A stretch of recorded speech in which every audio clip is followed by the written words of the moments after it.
Shalom saudara-saudara, puji Tuhan, hari ini kita berjumpa lagi melalui Gema, Gerakan Merenungkan Alkitab. Yang saya percaya akan terus memotivasi hidup saudara dan saya untuk hidup berpadanan dengan firman Allah. Mari sama-sama kita membaca dan memperhatikan apa kata firman Tuhan yang terambil dalam Injil Lukas pasalnya yang ke-12. Ayatnya yang pertama, Lukas 12 ayatnya yang pertama. Demikian kata firman Tuhan. Sementara itu beribu-ribu orang banyak telah berkerumun sehingga mereka berdesak-desakan. Lalu Yesus mulai mengajar pertama-tama kepada murid-muridnya. Katanya, waspadalah terhadap ragi, yaitu kemunafikan orang Farisi.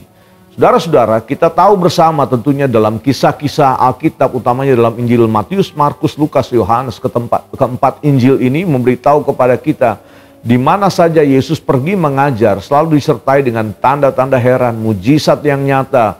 Orang yang mati dibangkitkan, orang lumpuh berjalan, orang buta melihat, orang yang tuli mendengar, orang yang bisu berbicara.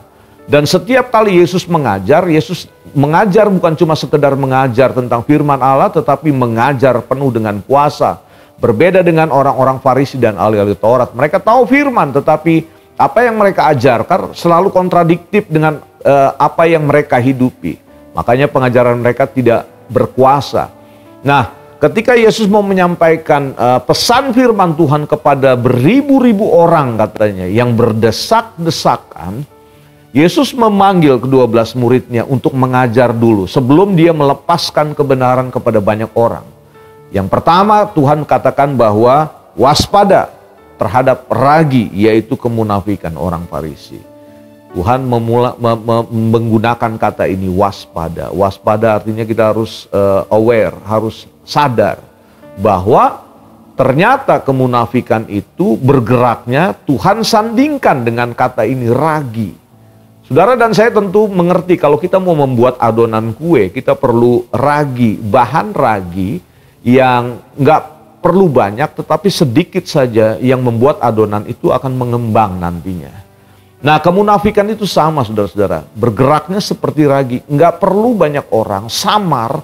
Ketika masuk dalam persekutuan orang percaya dalam gereja Tuhan, nanti ujung-ujungnya akan terjadi perpecahan, ujung-ujungnya akan terjadi ketidaksesuaian, ujung-ujungnya akan terjadi pemberontakan, ujung-ujungnya nanti akan terjadi tidak lagi saling menghormati antara jemaat dan pemimpin, antara sesama pelayan pekerjaan Tuhan dalam gereja itu atau dalam komunitas Kristen. Nah, makanya Tuhan Yesus memberikan satu peringatan keras kepada murid-murid sebelum kalian melihat bagaimana firman ini dilepaskan.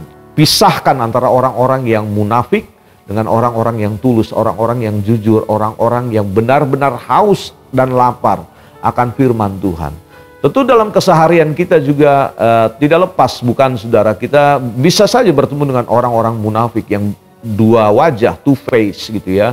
Di depan kita dia boleh berkata dengan baik, secara menerima kita baik, tetapi siapa yang tahu saudara, di belakang kita orang-orang seperti ini akan omongin saudara dan saya. Terhadap ada beberapa poin mungkin kekurangan dalam kehidupan kita, dan itu terjadi dalam pelayanan Yesus. Bukan ribuan orang banyak boleh mengikuti dia, tetapi pada waktu masa penderitaan datang, ketika Yesus sudah mau masuk dalam penderitaan, sudah mau menjelang penyalipan, bahkan setelah Yesus memikul salibnya sampai tuntas, ribuan orang yang pernah mendengar, pernah ditolong Tuhan, semuanya kabur saudara. Tidak ada satupun yang mau membela Yesus. Dicatat dalam Injil bahwa hanya Yusuf dari Arimatea yang memikul salib Yesus. Dan dari 12 murid semuanya kabur, tinggal hanya satu, hanya Rasul Yohanes yang melihat bagaimana Yesus disalib. Jadi dari pesan firman Tuhan hari ini, hati-hati. Ternyata bahwa mujizat tanda heran tidak serta-merta juga membuat kita untuk langsung mengalami satu hal yang luar biasa dalam kehidupan. Kadang-kadang dalam pengiringan kita kepada Tuhan Yesus, di tengah jalan saudara dan saya bisa terhenti sejenak. Karena kemunafikan seperti saya bilang tadi, itu bergerak samar dan awalnya itu mungkin dalam kelompok kecil, tapi begitu virusnya meluas, maka akan memisahkan Antara orang yang tadinya setia tidak lagi setia, antara orang yang tadinya percaya tidak lagi percaya, antara orang yang tadinya mau atau secara total mengikut Tuhan tidak lagi mengikut Tuhan. Ini kita hidup di masa di mana kebenaran firman Tuhan diberikan secara gamblang dalam kehidupan ini. Saudara harus perhatikan, janganlah menjadi orang munafik. Biarlah kita menjadi anak-anak Tuhan, murid-murid Tuhan Yesus yang tulus ikhlas, selalu memberikan ruang kepada firman Allah dan Roh Kudus untuk membentuk hati kita. Kiranya firman yang datang hari ini memberikan kekuatan bagi hidupmu dan hidupku. Mari kita datang pada Tuhan. Terima kasih hari ini Engkau mengingatkan kami untuk kami tidak boleh berperilaku munafik dalam kehidupan ya Tuhan. Biarlah kami selalu berkata ya di atas ya, tidak di atas tidak. Supaya kebenaran-Mu tinggal di dalam hati kami dan Engkau menyucikan kami dari dalam. Roh Kudus memampukan kami untuk berperilaku jujur seperti Engkau sendiri yang adalah kebenaran Bapa. Terima kasih berkat-Mu atas umat-Mu dalam nama Yesus. Haleluya. Amin. Tuhan berkati kita semua.